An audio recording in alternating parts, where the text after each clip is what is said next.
Self benefits play major role in politics. Example என் லைஃப்பில் வந்து சொல்கிறேன். என் அண்ணனுக்கு வேலை கிடச்சிது திராவிட கட்சிகளில் இருக்க ஒரு ஊராட்சி மன்ற தலைவர்னால தான். அந்த ப்ரிவிலேஜ் எனக்கும் இருக்குது, பட் நான் அதை யூஸ் பண்ண மாட்டேன், பண்ணவும் பிடிக்காது. இப்போது அந்த திராவிட கட்சியில் இருக்க சிஎம் கேண்டிடேட் வந்து என் அப்பா செவ்விலையும் ஒன்று விட்டு நம்ம கட்சிக்கு ஓட்டு போடாதுன்னு சொன்னாலும் அந்த கட்சிக்கு தான் ஓட்டு போடுவார். Because of that favouritism. அலங்கார பந்தலிலே அலங்கார பந்தலிலே அழகாக படுக்க வைத்தோ. அண்ணனுக்கு வேலை வாங்கி தந்திருக்காரு, அவர் நல்லவர் தானே, அவருக்கு ஓட்டு போடலாமேன்னு நீங்கள் கேட்கலாம். அதான் இல்லை.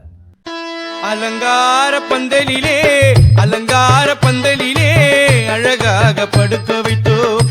என் ஊரில் ப்ராப்பராக ரோடு இல்லை. என் ஊரில் கடைசியாக குப்பை தொட்டியை பார்த்தது என்னோட சின்ன வயசில். இவ்வளோ பெரிய ஊரில் ஒரு பார்க் கூட இல்லை. இப்போ தான் 2 பார்க் கட்டியிருக்காங்க. அதுவே ஆர்டிஐ போட்டு கண்டுபிடிச்சதுனால. என்ன கண்டுபிடிச்சாங்கன்னா கட்டாத பார்க்கை கட்டிட்டதாக கணக்கு அமைச்சிருக்கானுங்க. ஆர்டிஐ போட்டு கண்டுபிடிச்சதுனால 2 கம்பி நட்டு வச்சுட்டு பார்க் பண்ணுறாங்க.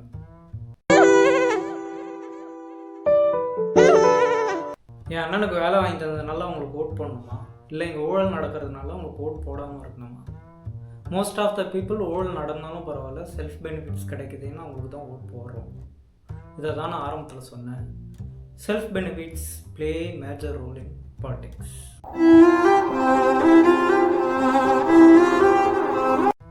ஊழல்ன்றது திருட்டு, லஞ்சன்றது வழிப்பறி. இது நம்ம நாட்டில் லீகலைஸ் பண்ண மாதிரி எம்எல்ஏ, எம்பி, கவர்மெண்ட் ஸ்டாஃப்னு எல்லாருமே பண்ணிகிட்டு இருக்காங்க.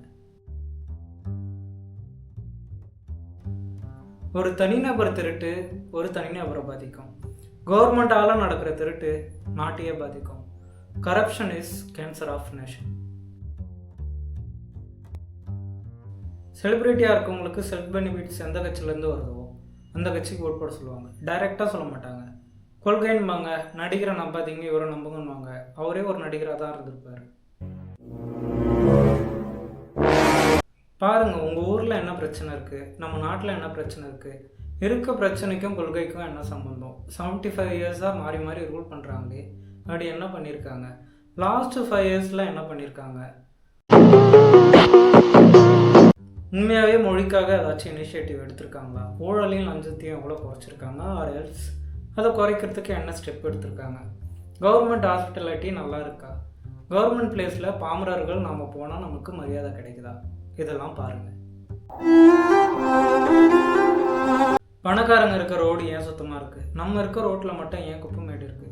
ஒரு டிராஃபிக் போலீஸ் கேப் டிரைவரை பார்த்து தொடுக்கிற வார்த்தைக்கும் BMW கார் டிரைவரை பார்த்து தொடுக்கிற வார்த்தைக்கும் ஏன் அவ்வளோ வித்தியாசம் இருக்குது? இதெல்லாம் எனக்குள்ளே இருக்க கேள்வி. நீங்களும் இந்த கேள்வியெல்லாம் கேட்டுட்டு ஓட் போடுங்க.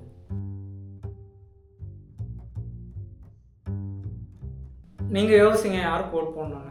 இன்ஃப்ளூயன்ஸ்னாலேயோ செல்ஃப் பெனிஃபிட்ஸ்க்காகவோ ஓட் போடாதீங்க.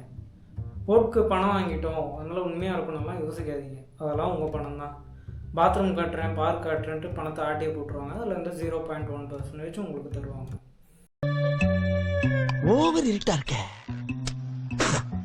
ஏன்ன வெளிச்சம் தெரிஞ்சா மூஞ்சியெல்லாம் தெரிஞ்சிடாது. ஏன்ன இவ்வளவு விஷயத்த சொல்றீங்களே, யாருன்னு நீங்க? ஒன்ன மாதிரி நானும் ஒரு திருடன் தான். நல்லவனுக்கு உண்மையாக இருக்கலாம், கெட்டவனுக்கு இருக்க வேண்டிய அவசியம் இல்லை. So vote it right person. மாறாதுன்னு வீட்டில் இருந்தால் கடைசி வரைக்கும் மாறாது. ஓட் போடுங்க, நாட்டை மாற்றுவோம். எவ்வளோ நாள் தான் ஜப்பானை வாய் கொண்டு பார்க்குறது? சட்டா பை பை, முடிஞ்சு. We'll be right back.